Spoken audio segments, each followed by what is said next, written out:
सलग 6व्या दिवशी अण्णा हजारेंचं उपोषण सुरू आहे। महत्त्वाचं म्हणजे मागण्या मान्य न झाल्यास पद्मभूषण पुरस्कार परत करण्याचा इशारा अण्णा हजारेंनी दिलाय। लोकपालची नियुक्ती जोपर्यंत होत नाही तोपर्यंत उपोषण मागे घेणार नाही असा इशारा ज्येष्ठ समाजसेवक अण्णा हजारेंनी दिलाय।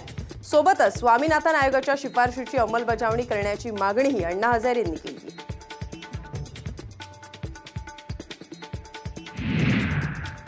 मला 100% खात्री आहे की हे सरकार गंभीरच नाही आहे। या सरकारला या प्रकरणाचं गांभीर्य कळलेलं नाही आणि दुसरं त्यांच्यामध्ये एवढी मुजोरी आहे की त्यांनी जी.डी. अगरवाल पचवली तसे ते अण्णा नाही पचवतील असा त्यांना विश्वास असू शकतो।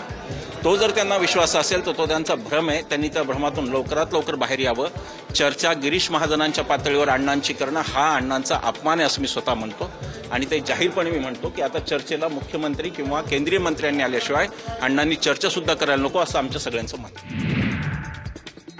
गिरीश महाजन आज पुन्हा अण्णांची भेट घेऊन त्यांना लेखी आश्वासन देणार आहेत। दरम्यान कालही राज्याचे जलसंपदा मंत्री गिरीश महाजन यांनी राळेगण सिद्धीत जाऊन अण्णा हजारेंची भेट घेतली। अण्णा हजारेंच्या बहुतांश मागण्या सरकारने मान्य केल्याचं गिरीश महाजन यांनी म्हटलंय। गिरीश महाजनांनी अण्णांचं मुख्यमंत्र्यांशी बोलणंही करून दिलंय।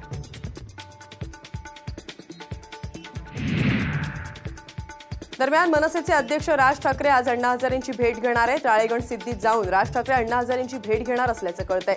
राज ठाकरे अण्णा हजारेंची आता भेट घेणार आहेत। गेल्या 6 दिवसांपासून सुरू असलेल्या उपोषणामुळे अण्णांची प्रकृती खालावतेय। त्याच पार्श्वभूमीवर राज ठाकरे अण्णांची सदिच्छा भेट घेणार आहेत। अण्णा हजारेंच्या जीवाशी खेळू नका असं आवाहन शिवसेनेचे पक्षप्रमुख उद्धव ठाकरेंनी एका पत्रकाद्वारे सरकारला केलंय। शिवसेना या लढ्यात अण्णांना पाठिंबा देईल असे उद्धव ठाकरेंनी प्रसिद्धी पत्रकातून स्पष्ट केलंय। तर शिवसेनेच्या मुखपत्रातूनही अण्णांनी उपोषणाचा मार्ग सोडून शेवटच्या क्रांतीची साथ घालत नव्या लढ्याचं रणशिंग फुंकावं अशी विनंती केली आहे। अण्णांचे प्राण वाचवा, पुढचं पुढे पाहू असं म्हणत उद्धव ठाकरेंनी सरकारवर हल्लाबोल केलाय। पुणतांब्यामध्ये आजपासून कृषी कन्या अन्नत्याग आंदोलन करणार आहेत। सरकारने किसान क्रांतीच्या मागण्या पूर्ण न केल्याने आंदोलन करणार असल्याचं सांगितलं जात आहे। 7/12 कोरा करावा, शेतमालाला हमीभाव द्या, दुधाला 50 रुपये प्रति लिटर भाव द्यावा यासह अन्य मागण्यांसाठी आंदोलन पुकारण्यात आलंय। जून 2017 मध्ये किसान क्रांतीने संप पुकारला होता। त्यावेळी सरकारने 70% मागण्या मान्य करून त्या पूर्णच केलेल्या नाहीयेत असा आरोपही आंदोलकांनी केलाय। भोकरपाडा उपकेंद्रातील देखभालीमुळे जलशुद्धीकरण केंद्राचा वीज पुरवठा आज बंद राहणार आहे। त्यामुळे नवी मुंबईतील बेलापूर, नेरूळ, वाशी, तुर्भेसह अनेक भागात पाणी पुरवठा होणार नाहीये। काही ठिकाणी कमी दाबाने पाणी पुरवठा होण्याची शक्यता आहे। त्यामुळे नवी मुंबईकरांना पाणी जपून वापरण्याचं आवाहन करण्यात आलंय।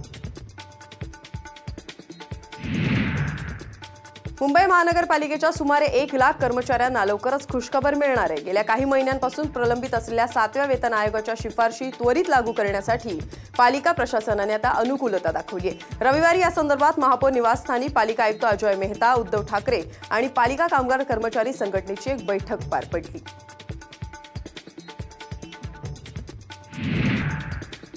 आज मुंबई महापालिकेचा 2019-20 या आर्थिक वर्षाचा अर्थसंकल्प सादर करण्यात येणार आहे। पालिका आयुक्त अजय मेहता स्थायी समितीच्या विशेष बैठकीत अध्यक्ष जसवंत जाधव यांच्याकडे आगामी वर्षाचा अर्थसंकल्प सादर करणार आहेत। मध्य रेल्वे मार्गावरून बारडब्यांची कल्याण, नाशिक, कल्याण, पुणे लोकल कुर्ला कारशेडमध्ये दाखल झाली। त्यामुळे प्रवाशांना कल्याण ते नाशिक आणि कल्याण ते पुणे अशी लोकल सेवा आता उपलब्ध होणार आहे। या लोकलची चाचणी करून लवकरच सुरू करण्याचे प्रयत्न सुरू आहेत। 7 ते 15 फेब्रुवारी दरम्यानच्या कालावधीत ही लोकल सेवा सुरू होण्याची शक्यता आहे।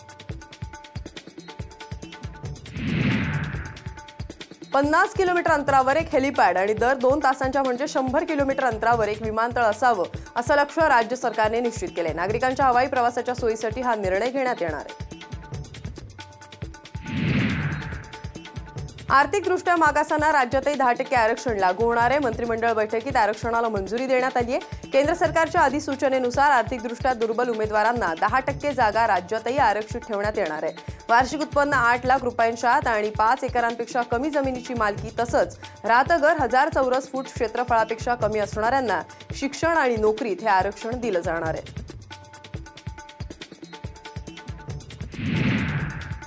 मुख्यमंत्री देवेंद्र फडणवीस यांनी विरोधकांच्या महाआघाडीवर बोचरी टीका केली। ही टीका करत असताना त्यांनी पंतप्रधानांचा उल्लेख शेर असा केलाय। नरेंद्र मोदी शेर असून विरोधक कोल्हे असल्याची टीका मुख्यमंत्र्यांनी केली आहे।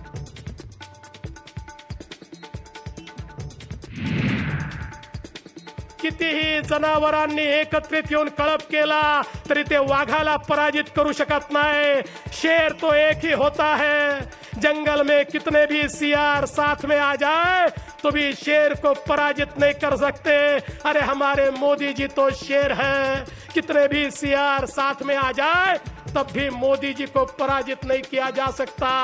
एक बात हमेशा याद रखना, इलाके तो कुत्ते बिल्लियों के हुआ करते हैं, मोदी जी शेर है। शेर तो जंगल का राजा होता है और शेर को कोई पराजित नहीं कर सकता। मोदी राजकारणातून बाजूला होतील त्या दिवशी मी देखील निवृत्त होईन अशी घोषणा केंद्रीय वस्त्रोद्योग मंत्री स्मृती इराणींनी केली आहे। पुण्यातल्या एका कार्यक्रमात त्यांनी विधान केलंय। तसंच अमेठी मतदारसंघातून निवडणूक लढवण्याबाबत पक्षाध्यक्ष अमित शाह घेतील तो निर्णय मान्य असेल असं सूचक विधानही त्यांनी केलंय।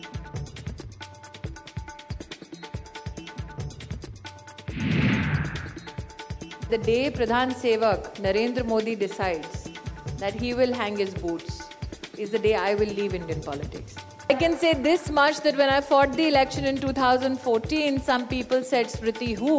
In 19, they definitely know who I am. Priyanka Gandhi आज कुंभमेळ्यात गंगा स्नान करण्यासाठी जाणार असल्याची चर्चा रंगली आहे। प्रयागराजमधील कुंभमेळ्यात आज दुसरा शाही स्नान सोहळा पार पडतोय। या कुंभमेळ्यात गंगा स्नान केल्यानंतर प्रियांका गांधी उत्तर प्रदेशच्या महासचिव पदाचा कार्यभार स्वीकारणार असल्याचे सांगितलं जात आहे। काँग्रेसने आता हिंदू मतदारांना पक्षाकडे खेचण्यासाठी मवाळ हिंदुत्ववादी भूमिका घेतली आहे।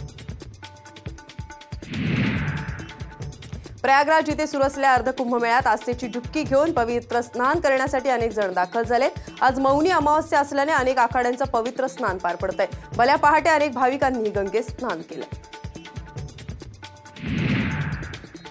महाराष्ट्राचं कुलदैवत आणि बहुजन समाजाचं लोकदेव असणाऱ्या जेजुरीच्या खंडोबाच्या सोमवती यात्रेला आजपासून सुरुवात झाली आहे। सोमवती यात्रेनिमित्त 2 लाखाहून अधिक भाविकांनी यावेळी दर्शन घेतलंय। या सोमवती अमावस्येनिमित्त जेजुरी गडावरून खंडोबा देवाचा पालखी सोहळा आता मार्गस्थ होणार आहे। नाशिकमध्ये यंदाही सुला वाईनयार्ड तर्फे सुला फेस्टिवल 2019चं आयोजन करण्यात आलं होतं। यावेळी गायक शंकर महादेवन यांच्या गाण्यांनी सुला फेस्टिवलची सांगता झाली। लज्जतदार खाद्यपदार्थांची रेलचेल आणि सोबतीला सुला वाईन असं धम्माल आयोजन यावेळी अनेकांनी अनुभवलं। विविध जगप्रसिद्ध वाईन सोबत इतर अनेक पेयांचा आस्वाद उपस्थितांनी घेतला।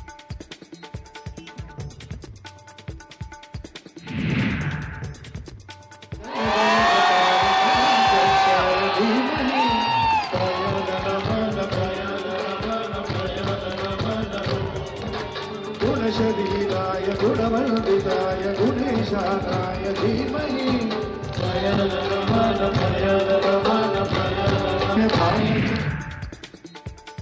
यष्टी मागून आपल्या गोलंदाजांना काही ना काही सल्ले देणाऱ्या महेंद्रसिंग धोनीचा एक नवा अवतार न्यूझीलंडच्या अखेरच्या एकदिवसीय सामन्यात पाहायला मिळाला। टीम इंडियाचा हुकमी एक्का असलेल्या केदार जाधवला धोनीने चक्क मराठीतून मार्गदर्शन केलं।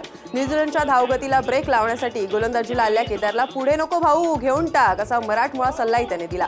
स्टंप माईकमध्ये धोनीचा मराठमोळा अंदाज कैद झाला।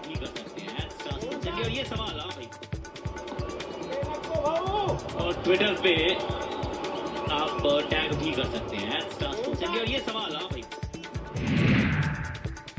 सौराष्ट्र विरुद्ध सुरू असलेल्या रणजी करंडकच्या अंतिम लढतीत पहिल्या दिवशी विदर्भाने 7 बाद 200 धावांपर्यंत मजल मारली। सौराष्ट्रच्या गोलंदाजांनी विदर्भाच्या फलंदाजांना चांगलंच बांधून ठेवलं। रणजी करंडकच्या अंतिम लढतीत कर्णधार फैज फजलने नाणेफेकीचा कौल जिंकत प्रथम गोलंदाजीचा निर्णय घेतला। मात्र सौराष्ट्रच्या गोलंदाजांनी हा निर्णय चुकीचा ठरवला। मुंबईमध्ये लॅक्मे फॅशन वीकला सुरुवात झाली। फॅशन शो मध्ये अनेकांनी फॅशनचा जलवा दाखवला। बॉलिवूडच्या स्टार्सने इथे हजेरी लावली। जान्हवी कपूर, अनिल कपूर, मलायका यावेळी उपस्थित होते। दरम्यान या शो मध्ये मोठमोठ्या डिझायनर्सच्या कपड्यांचं शोकेसिंग मोठ्या दिमाखात सादर केलं गेलं।